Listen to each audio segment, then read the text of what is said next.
This video is going to be a quick little progress report that covers the updates from video 108 up to 155.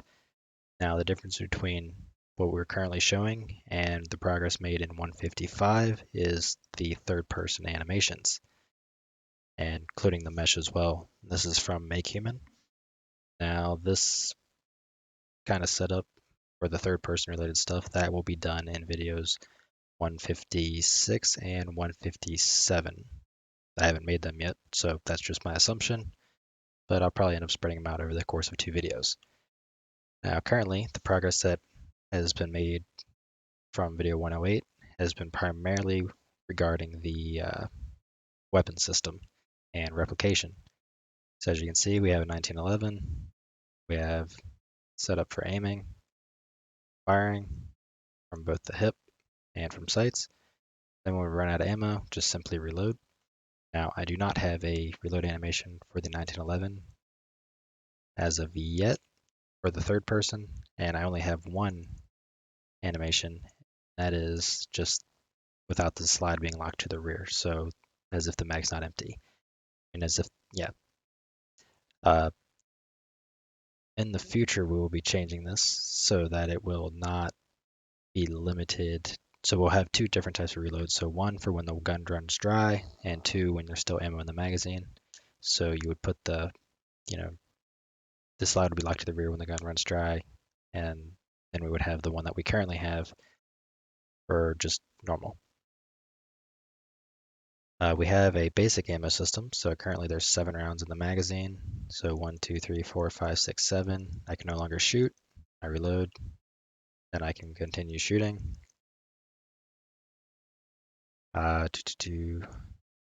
We have proper damage, and same thing with ease of setting up the ammo. So the ammo works just like it does in Call of Duty, well, War to War anyways, so that you have a total amount of ammo, and then every time you reload, it just kind of pulls from that based off of how many shots it takes to refill the magazine. Now, we also have an M1 carbine, and the animations for that.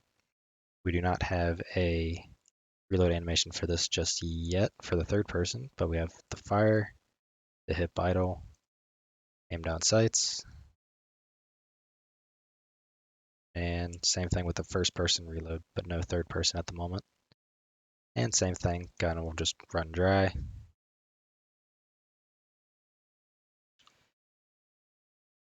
The weapons system is set up.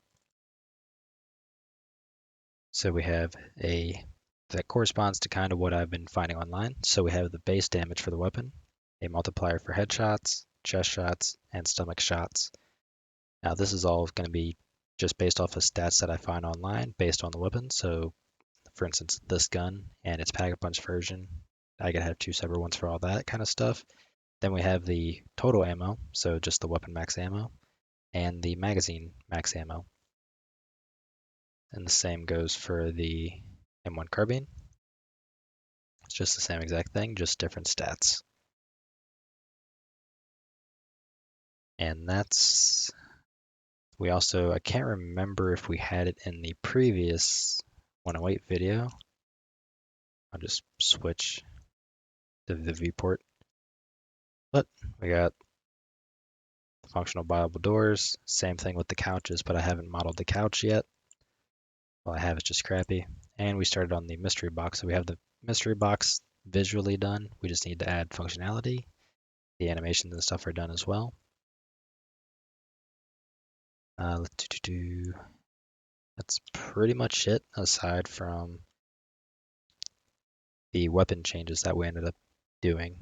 So previously, we just had what we were doing was we had a weapon base class and then a bunch of classes derived off of that based on the weapon. So we had one for the 1911, we would have one for the M1 carbine, so on and so on.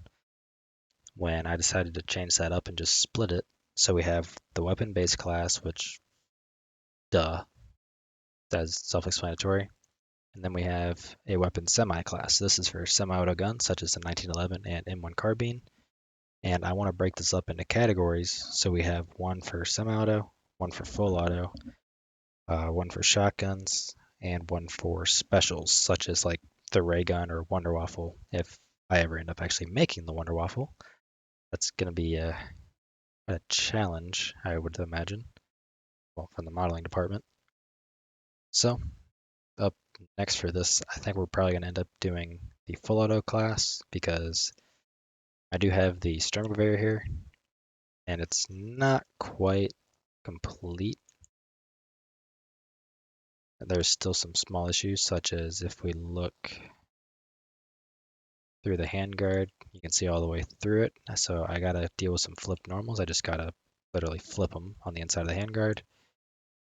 I've added some scuffs, a little bit of rust and that kind of stuff, all through Quixel Mixer and Armor Paint.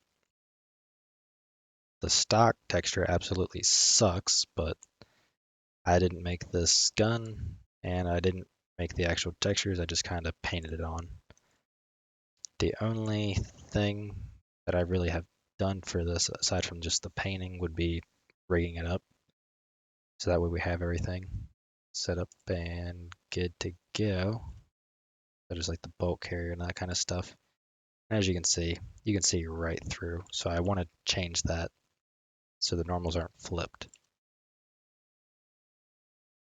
Um, yeah, that's pretty much everything. I think once the Sternwehr is, done, we'll start work on the full auto class and that kind of stuff.